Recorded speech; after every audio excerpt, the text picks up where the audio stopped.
U.S. sanctions were imposed on the Nord Stream 2 pipeline on Wednesday, and now two major D.C. lobbying firms are following suit and cutting their ties with the Nord Stream 2 pipeline.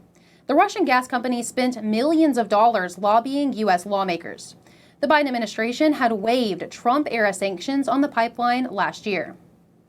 China is now using this as an opportunity to blame America for this chaos. Meanwhile, they're supporting Russia with economic gestures, fueling the flame even more. While in the background, the regime has its eyes on Taiwan.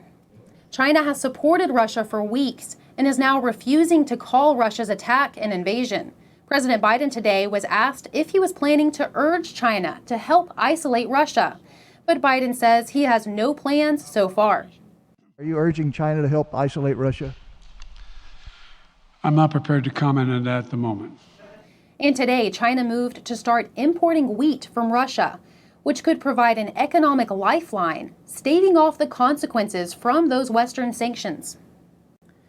Just hours after Russian troops moved in to attack Ukraine, Taiwan spotted 9 Chinese aircraft in its air defense zone. They were then warned away. This comes just one day after Chinese officials claimed that Taiwan is not Ukraine because they say it has always been a part of China. Now Taiwan is alert over Beijing's continuous military activities. Here to discuss Russia's invasion as it relates to China, namely how the Chinese Communist Party will take advantage of this issue to continue pushing their own agenda, we have a congressman who's on the Foreign Affairs Committee here to join us. Congressman Steve CHABOT from Ohio, thanks for coming on again. It's great to have you back on the show. Happy to be with you. Awesome. So China's now refusing to criticize Russia's invasion into Ukraine. Do you think China's happy to see this chaos unfold right now, and do you expect they're taking advantage of it? Unfortunately, yes. There's no question that this administration, the Biden administration, essentially projected weakness relative to Afghanistan. The bad actors across the globe are taking advantage of that. Putin is, and we saw Putin meet with President Xi. They've been plotting behind the scenes. I think Xi is waiting to see how the United States responds relative to Ukraine in deciding what their next step is going to be relative to Taiwan. So this is a very serious situation, and we need to make sure that our actions, along with our allies, are up to the moment. And unfortunately, if you go back to Afghanistan, it's certainly not that. So you mentioned China's looking very closely at this so that they can plan their next move in relation to Taiwan. So former President Trump has just warned that the Chinese regime will invade Taiwan after seeing these Russian troops move into Ukraine. So it seems you agree with this. Now, why do you agree with this? Well, I happen to be the co-chair of the Congressional Taiwan Caucus, so I've been studying this issue for decades now. And we need to make sure that we live up to the Taiwan Relations Act, that we actually make sure that Taiwan has the arms that they need to defend themselves.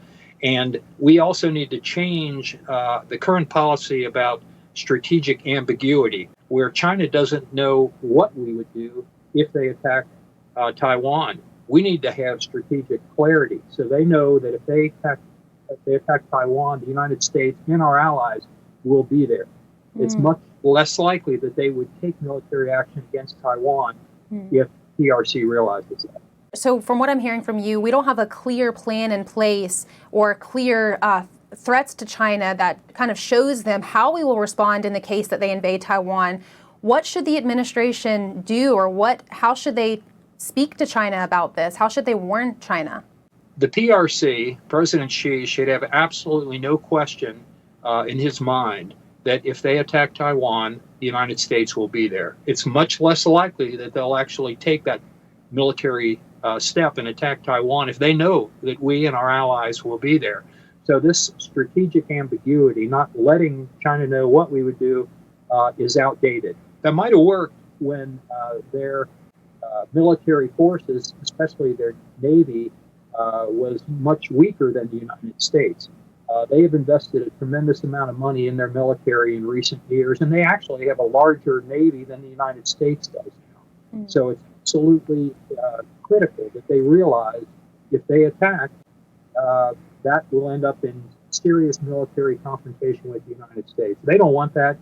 We had to make it clear, like Ronald Reagan did. His policies were essentially peace through strength. What, unfortunately, the Biden administration has been projecting is weakness. And the bad actors across the globe, including Putin and President Xi and the Iranians and North Korea, see that. And we're seeing what's happening right now in Ukraine. Now, I want to go back to how China is responding to the Russia situation. It seems China's fueling the flame a little bit.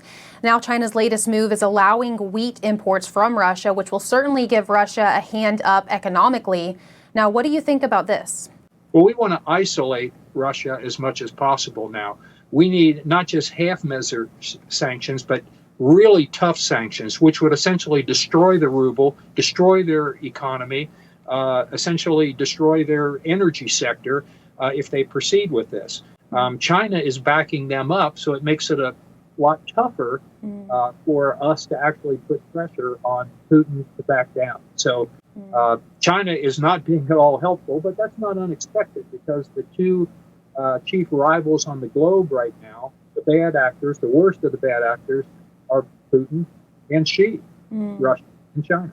Now, last question for you. I want to zero in on a more domestic issue relating to China. So the Department of Justice yesterday canceled a Trump-era program that was meant to crack down on China's undercover operations to steal our intellectual property. Now, why do you think the Biden administration has reversed this tough on China policy? That makes no sense. And we need to be extremely tough on China. They have been ripping off our technology. They have been stealing our intellectual property for years, for decades now.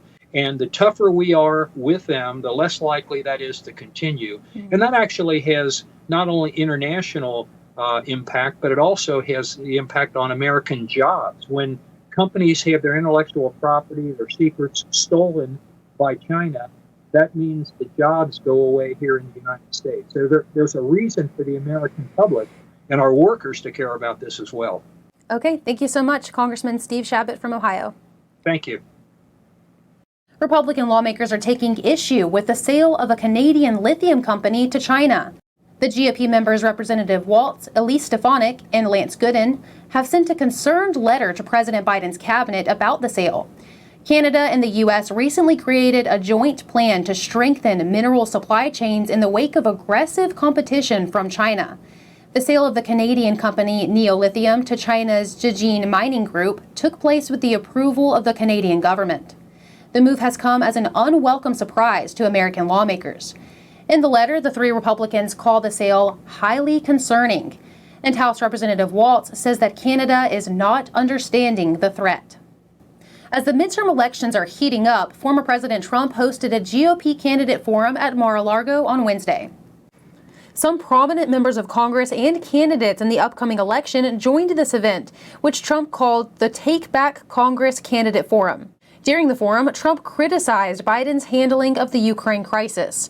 He said President Putin is pretty smart by taking over a country for $2 worth of sanctions.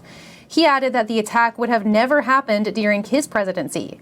Right now, there's a division among the GOP over how to handle the Ukraine crisis. The CDC is expected to announce new guidance on the COVID-19 restrictions, including mask mandates. This comes as the Omicron surge dies down and most states have started to end indoor mask mandates. The CDC's new metrics may be available as soon as Friday, according to a CNN report. But the CDC still suggests that people should wear masks if they live in counties with substantial or high levels of COVID-19 transmission. The new guidance will change how to assess community levels of disease. Instead of looking at case numbers alone, the CDC will now look at deaths, hospitalizations, and emergency room visits. This will reduce the number of counties that are currently listed at the highest levels of transmission. Meanwhile, our daily COVID deaths on average are falling, but still remain high, with about 1,900 reported on Monday. A dozen U.S. Air Force officers have filed a lawsuit against the federal government after the military denied their religious exemptions to the mandatory COVID vaccine. The officers accused the Air Force of using a double standard when approving the requests. The Air Force, according to the lawsuit filed last week, had allowed more than 3,000 medical and administrative exemptions, but only 9 religious exemptions.